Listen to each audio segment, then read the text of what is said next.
ईसाई धर्म को क्रिश्चियन धर्म भी कहते हैं। इस धर्म के संस्थापक प्रभु ईसा मसीह है।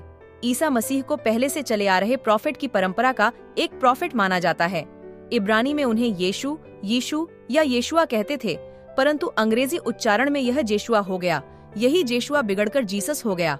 आओ जानते हैं जीसस क्राइस्ट के जीवन की कहानी। ईसाई धर्म का प्रमुख पर्व गुड फ्राइडे इस साल 7 अप्रैल 2023 को मनाया जाएगा है।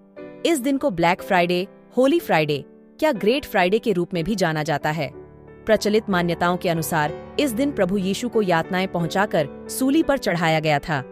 ईसाई धर्म को मानने वाले अनुयायी इस दिन को प्रभु यीशु के बलिदान दिवस के रूप में याद करते हैं।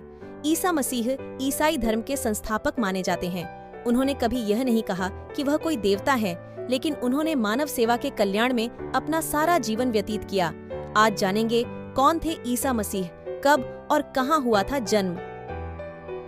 प्रभु यीशु का जन्म माना जाता है कि प्रभु यीशु का जन्म 4 से 6 ईस्वी पूर्व फिलिस्तीन के शहर बेथलेहम में हुआ था। इनके माता और पिता नाज़रेत से आकर बेथलेहम में बस गए थे और यहीं पर प्रभु यीशु का जन्म हुआ था। इनकी माता का नाम मरियम और पिता का नाम यूसुफ था। इनके पिता यूसुफ पेशे से बढ़ाई थे। मान्यता के अनुसार परमेश्वर के संकेत से यूसुफ ने मरियम से शादी की। यीशु के जन्म के 2 वर्ष बाद ही उनके पिता की मृत्यु हो गई और उनका लालन पालन उनकी माता मरियम ने किया था। क्रिश्चियन धार्मिक ग्रंथों में प्रभु यीशु के 13 वर्ष से 30 वर्ष तक के जीवन के बारे में अधिक जानकारी उपलब्ध नहीं है। इसके बाद 30 साल की आयु में प्रभु यीशु ने यूहन्ना से शिक्षा हासिल की।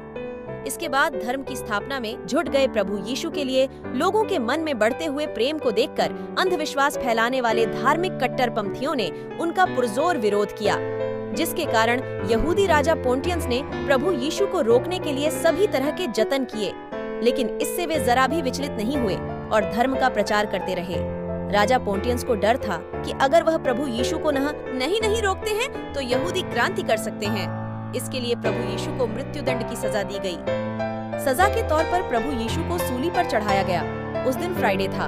जब उनकी मृत्यु हो गई तो उन्हें कब्र में दफना दिया गया। 3 दिनों के बाद प्रभु यीशु कब्र से पुनः जीवित हो उठे थे। उस दिन संडे था, जिसे ईस्टर संडे के नाम से भी जाना जाता है। बहुत से यहूदियों ने यह चमत्कार अपनी आंखों से देखा। इसके बाद प्रभु यीशु के शिष्यों ने उनके उपदेश को जन जन तक पहुंचाया। उस समय एक नवीन धर्म की स्थापना हुई, जिसे ईसाई धर्म कहा जाता है।